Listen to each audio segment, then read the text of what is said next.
آپ کا کسی مذہب، ذات پات یا عقیدے سے تعلق ہوگا، کاروبار مملکت کا اس سے کوئی واسطہ نہیں ہوگا. کتنے کلیئر لائن. یہ 11 اگست کی جو اسپیچ تھی آپ کو میں بتاؤں، ڈان اس وقت ایک نیوز پیپر آتی تھی، ڈان نیوز پیپر، انہوں نے 12-13 کو نہیں آئی، 15 تاریخ کو جب ریلیز ہوئی وہ ڈان کی آج تک ہسٹری میں وہ اسپیچ پڑی ہوئی ہے. اور نیشنل اسمبلی کی جو ہے وہاں سے بھی میں نے یہ اسپیچ دیکھا، وہاں پہ بھی یہ اسپیچ، باقی انہوں نے کافی جگہ پہ اس اسپیچ کو کوٹ بھی نہیں کیا. جی سابق صاحب، یہ فرمائیے گا کہ کرسچن کمیونٹی کی کیا صورتحال ہے؟ کتنے کرسچنز ہیں اس وقت پاکستان میں، اور آپ کیا پاکستان میں سیف محسوس کر رہے ہیں اپنے آپ کو؟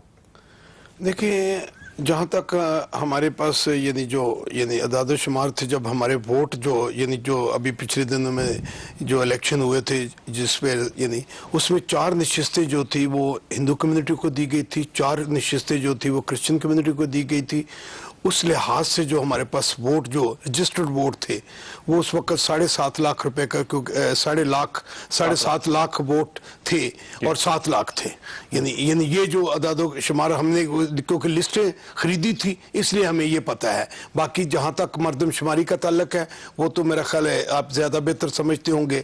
لیکن اس کے بعد ہم سمجھتے ہیں کہ وہ تقریباً 4% لوگ، یعنی 4 گنا ووٹ نہیں بھی بنے تھے. اس لحاظ سے میں سمجھتا، اور ایک نشست جو تھی یعنی سکھ کمیونٹی. لیکن سر یہ جو کہا جاتا ہے کہ کرسچن کمیونٹی بہت سٹرانگ ہے پاکستان میں، اور ان کے راستے میں کسی قسم کی کوئی رکاوٹ نہیں ہے، آپ جہاں تک جانا چاہیں جا سکتے ہیں پاکستان میں، سیف بھی سمجھا جاتا ہے، چرچز بھی بہت زیادہ تعداد میں ہیں. تو آپ یہ محسوس کرتے ہیں کہ پاکستان ایک سیف کنٹری ہے فار کرسچنز؟ دیکھیں، بات یہ کہ وہ کرسچنز جو ہیں وہ اپنے رائٹس جو ہیں وہ مطلب کہ کھل کے ڈیمانڈز کرتے ہیں، ایجیٹیشن کرتے ہیں. آپ دیکھیں نا، میں 7 دفعہ جیل جا چکا ہوں. یعنی آپ اندازہ لگائیں کہ مجھے کوئی بیک تو نہیں، کوئی انٹرنیشنل تو نہیں بیک میری کوئی. آپ جا کے جہاں پر آپ ساری زندگی مجھے آپ دیکھتے رہے ہیں.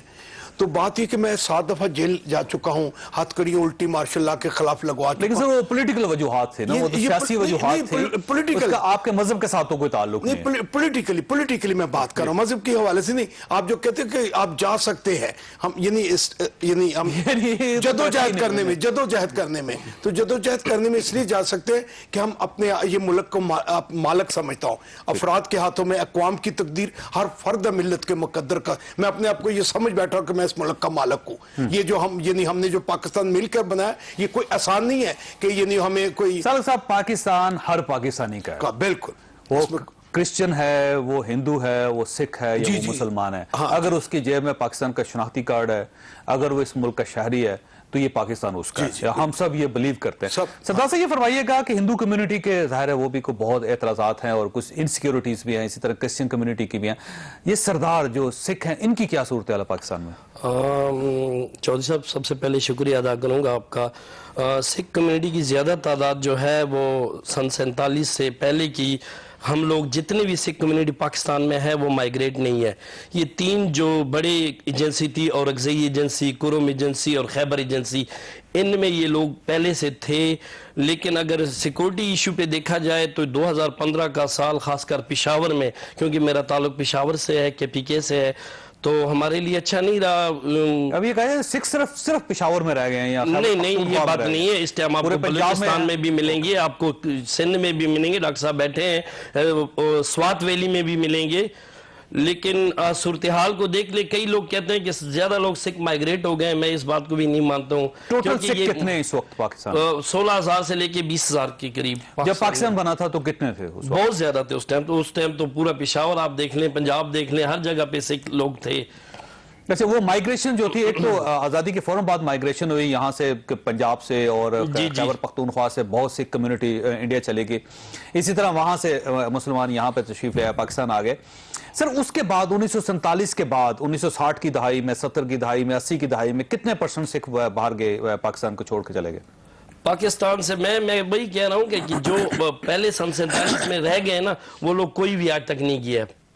جو یہ 3 جو بڑی ایجنسیاں ہیں، قرم ایجنسی، خیبر ایجنسی، اور یہ اسی میں یہ لوگ رہ کے گئے ہیں اور نہیں گئے، اور آج بھی وہ ادھر ہی ہیں، کہیں بھی نہیں گئے ہیں. آپ اپنے آپ کو سیف محسوس کرتے ہیں؟ آپ یہ سمجھتے ہیں کہ گردوارے سیف ہیں اور آپ کی کمیونٹی اس وقت سیف ہے؟